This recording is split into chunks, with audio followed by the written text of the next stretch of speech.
Hello everyone and welcome back to the SteemTrail Gaming News. Today is the 1st August of 2018. My name is Kralizec and I will be your host for the evening. Today we're going to take a look at two pieces of news. First, we're going to take a look at parents that are actually hiring coaches for their children to be better at Fortnite. And secondly, we're going to take a look at Valve's response to yesterday's, problem with fake items on the Steam community store. But let's begin with parents that are now hiring coaches to help their children to play better Fortnite. So essentially, this is an equivalent to people hiring football coaches or basketball coaches or whatever coaches for regular athletic sports, but now this is happening for Fortnite. And you know what? It's not actually a big surprise. Take into consideration that this is now a worldwide phenomena. Even kids who probably never ever liked PC games or console games are playing Fortnite just because everybody's doing it. You know, we humans are a crowd animal, and children especially. So the interesting thing about this is, what are the rates? If you want to become a Fortnite coach, well, you'll first probably have to be good at Fortnite and you have to prove it in some way. But it usually goes that the price is around 15 to 20 bucks per hour, or around $50 for about 3 to 4 hours of coaching. Interestingly, there are some instances where the parents are hiring the coaches not to train their children, but to be trained by the coaches so they can play with their children. And you know what? That's something I find highly respectable. It's very nice behavior from the parents, and it shows that they actually care about spending time with their children. And if you care about your children, well, it's up to you to accommodate their hobbies. It's not about them saying, it's not about you saying, oh, I like fishing. That means if I want to spend time with my son, he's going to go fishing with me. No, if he likes, I don't know, watching paint dry, that's what you do with him. And since Fortnite is the thing many children like to do, that's what parents need to do with their children. So for example, Adrian Love of Sand Macro said,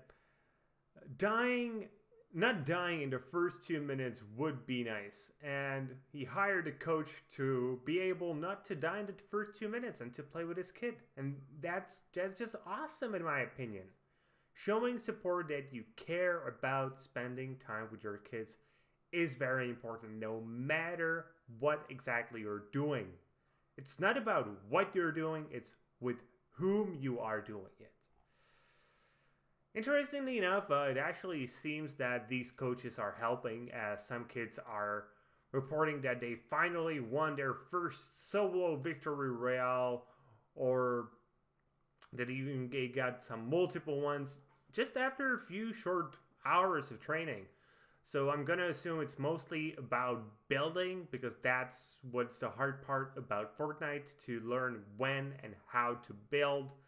Because let's be honest, the aiming mechanisms aren't really that particularly awesome in that game, and either you have them or you don't. But again, this just shows that the world of classical sports and esports are getting closer and closer.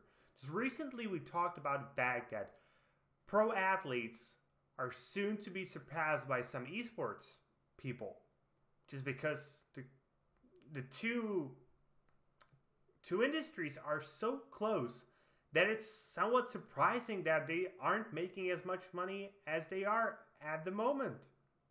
Because the only reason why I think it's because the mainstream still hasn't caught up with this. So everybody heard about Cristiano Ronaldo. Not everybody has heard about Ninja. But within a few short years, everybody will know about a big stars in esports the same way everybody knows about, again, Cristiano Ronaldo or Wayne Gretzky.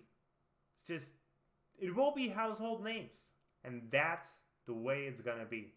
So showing your kids that you care about your hobby, whether it's soccer, whether it's hockey, whether it's being competitive in water polo, doesn't matter. And the same goes for video games, because it will be a professional career for the very best. Not for everyone, but for the very best it will be. Okay, and in our second piece of news, Valve has actually decided to respond to the little bit of a problem where some counterfeit items were being sold or published and sold through some fake games on the Steam market. We reported about this yesterday, so if you want to know more about the original story, be sure to watch that video. But essentially it was that there were items that looked like other items being produced by some other games. It was usually games that were like Team Fortress 2 or Dota 2. And they were items that sold like for $100 and one even for like $800. And these games created items that look pretty much the same and tried to scam people to think that they are buying these valuable items while in fact they were buying shitty non-real things.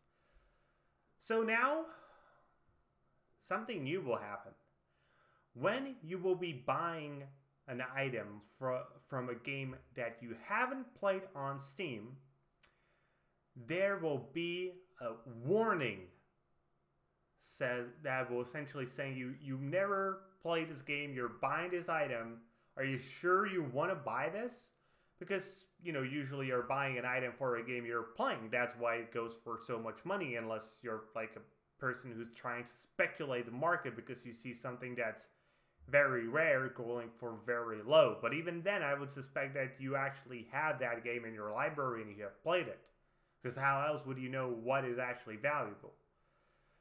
So, an engineer from Valve, Tony Paloma, actually offered a bit more information on Reddit, and he said, "We also started requiring approval for app name changes and have more planned to address this sort of problem that we couldn't get done in one day. We are hopeful that having to dismiss 2 warning dialogues will be sufficient to make people think twice about trades containing forged items. But this is not the end of our response and we'll continue to monitor, of course." On top of that, he said, "For anyone who was tricked by the scam prior to the warnings being in place, you will not have any right to a refund or reversal of any community market transaction so it's completed." So, essentially, if you did bad, you screwed up. But in the future, we will try to protect you. And you know what? In the end, I think that's fine. And with that being said, that's going to be it for today, guys. I hope you enjoyed today's show. And if you did, please consider giving us a thumbs up here on YouTube and subscribing to the channel. If you are watching on Steam, maybe you want to give us an upvote and follow the blog. Either way, be sure to leave a comment and be sure to tune in tomorrow for more gaming news, as we are your source of daily gaming news every single day. See you guys later with more gaming content.